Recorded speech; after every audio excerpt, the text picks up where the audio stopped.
রাজ্যসভায় তৃণমূলের প্রার্থী তালিকায় রাজ্য পুলিশের সদ্য প্রাক্তন ডিজি রাজীব কুমার অবসর নেওয়ার ২৭ দিনে রাজ্যসভার প্রার্থী। এছাড়াও তৃণমূলের প্রার্থী তালিকায় রয়েছেন বাবুল সুপ্রিয়, আইনজীবী মেনকা গুরুস্বামী এবং কোয়েল মল্লিক।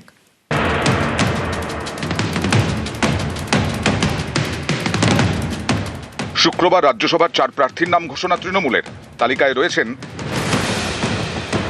রাজ্যের প্রাক্তন ডিজি রাজীব কুমার, সুপ্রিম কোর্টের আইনজীবী মেনকা গুরুস্বামী, রাজ্যের মন্ত্রী ও তৃণমূল বিধায়ক বাবুল সুপ্রিয় এবং অভিনেতা কোয়েল মল্লিক।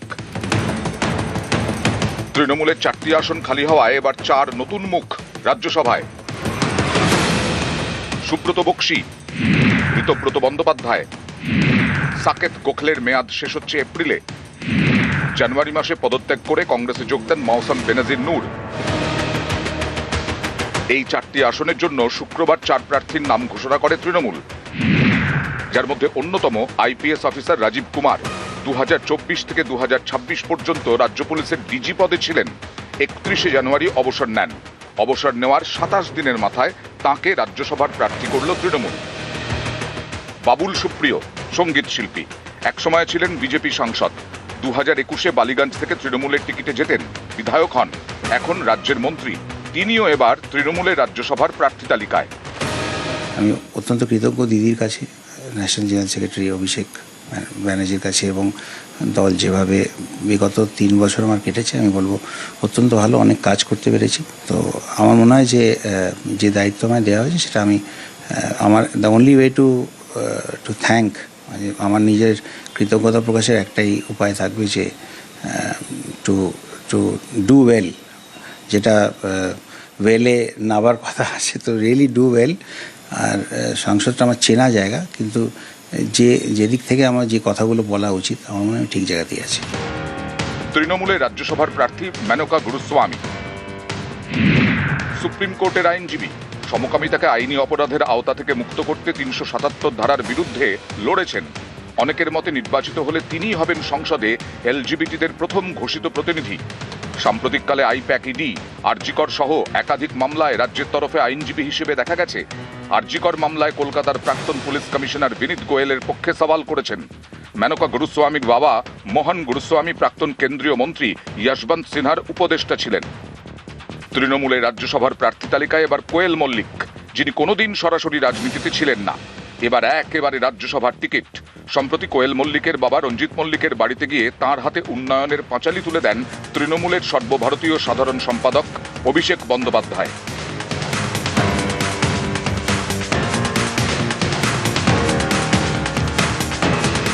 রঞ্জিত মল্লিকের মেয়ে কোয়েল এবার রাজ্যসভার পথে।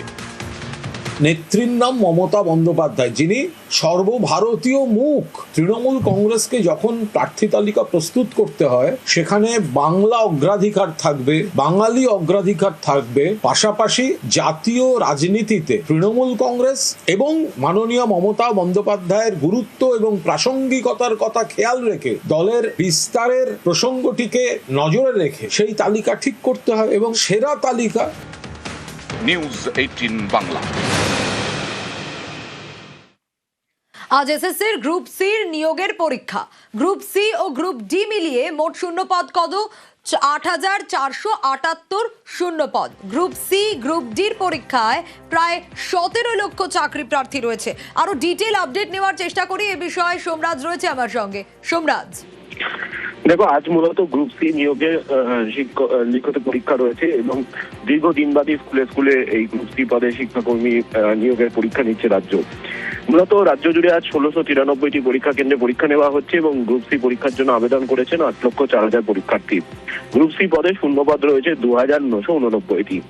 তুমি জানো যে সুপ্রিম কোর্টের নির্দেশে নবম, দশম, একাদশ, দ্বাদশের শিক্ষক শিক্ষিকাদের পাশাপাশি গ্রুপ সি গ্রুপ ডি পদেও চাকরি যায় একাধিক শিক্ষাকর্মীদের, এবং তারপরেই রাজ্য সরকারের তরফে গ্রুপ সি গ্রুপ ডি পদে নয়া করে শিক্ষাকর্মী নিয়োগের বিজ্ঞপ্তি জারি করা হয়। সেই পরীক্ষাই আজকে নেওয়া হচ্ছে। সকাল 10টার মধ্যে পরীক্ষার্থীদের পরীক্ষা কেন্দ্রে ঢুকতে হবে। কিন্তু যেটা সব থেকে গুরুত্বপূর্ণ, অভূতপূর্ব নিরাপত্তার ব্যবস্থা এসএসসি এই পরীক্ষাকে কেন্দ্র করে করেছে। প্রথমত, আজকের পরীক্ষায় কোনো জুতো বা বুট পরা যাবে না, তার বদলে হাওয়াই চটি বা চপ্পল পরতে হবে। পাশাপাশি আজকের পরীক্ষায় যারা পরীক্ষার্থীরা আসবেন তাদের ফ্রিস্কিং করা হবে, অর্থাৎ তাদের মেটাল ডিটেক্টর দিয়ে সার্চ করা হবে, চেকিং করা হবে এবং তারপরেই পরীক্ষার্থীরা পরীক্ষা কেন্দ্রে ঢুকবেন।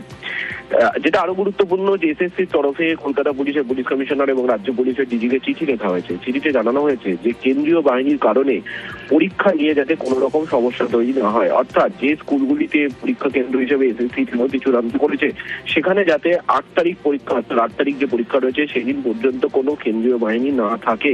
কারণ এক্ষেত্রে কেন্দ্রীয় বাহিনী একেবারে সোমরাজ, তুমি যেগুলো বলছিলে যে একের পর এক পদক্ষেপ এসএসসির তরফ থেকে নেওয়া হয়েছে, একটু আরো একবার জানতে চাইবো যে অযোগ্যরা যাতে পরীক্ষায় কোনোভাবেই না বসতে পারে সেজন্য কি কি সতর্কতা রাখছে এসএসসির তরফ থেকে?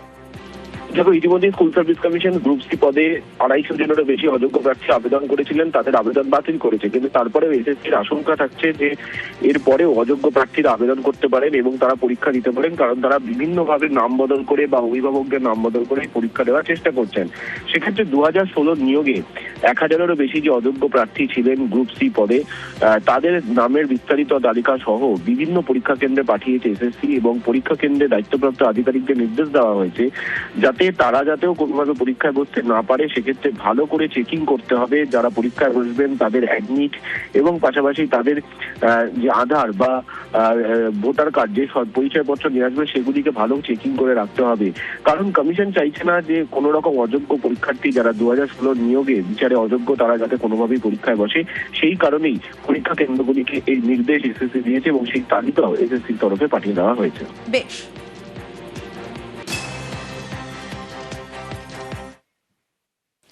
ওয়েদার আপডেটে নজর রাখবো। দক্ষিণবঙ্গে আবারও পারদ চড়ছে। কলকাতায় দুদিনে 5 ডিগ্রি বেড়েছে তাপমাত্রা। আজ কলকাতার সর্বনিম্ন তাপমাত্রা 23 ডিগ্রি। দোলে উধাও শীতের আমেজ। আগামী 3 দিনে সর্বনিম্ন পারদ পৌঁছবে 23 ডিগ্রিতে। সর্বোচ্চ তাপমাত্রা ছুঁতে পারে 33 ডিগ্রি সেলসিয়াস।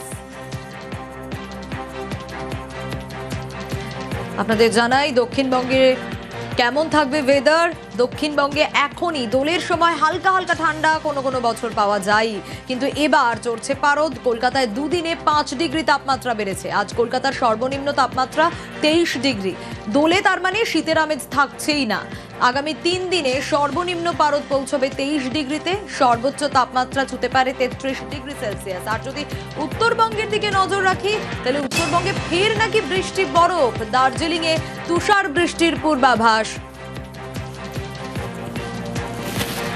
পার্থ রয়েছে আমার সঙ্গে, আরো বিস্তারিত পার্থর কাছ থেকে জানতে পারবো। পার্থ, উত্তরবঙ্গের ওয়েদার কেমন থাকবে? জানিয়ে রাখি যে পাহাড়ি এলাকায় কিন্তু ফের বৃষ্টির পূর্বাভাস থাকছে। দার্জিলিং, কার্শিয়াং, কালিম্পং পাহাড়ি এলাকায় আজও কিন্তু হালকা থেকে মাঝারি বৃষ্টির পূর্বাভাস থাকছে। পাশাপাশি দার্জিলিং এর উঁচু পার্বত্য এলাকা অর্থাৎ সান্দাকফু, ফালুতে কিন্তু ফের তুষারপাতের সম্ভাবনা রয়েছে।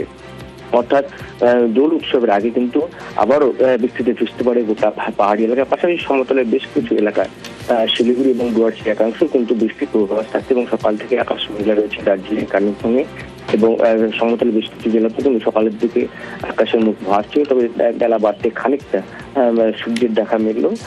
আজও কিন্তু হালকা থেকে মাঝারি বৃষ্টির পূর্বাভাস থাকছে। একদিকে যেমন পাহাড়ি এলাকা তেমনি সমতলের আলিপুরদুয়ার থেকে শুরু করে শিলিগুড়ি এবং ডুয়ার্সের একাংশ কিন্তু বৃষ্টির পূর্বাভাস থাকছে। সেই সঙ্গে সান্দাকফু, ফালুতে আমরা জানি ইতিমধ্যে কিন্তু দুবার তুষারপাত হয়েছে। দোলের আগে কিন্তু তুষারপাতের প্রবল সম্ভাবনা রয়েছে পাহাড়ের সান্দাকফু, ফালুতে, দার্জিলিংয়ে।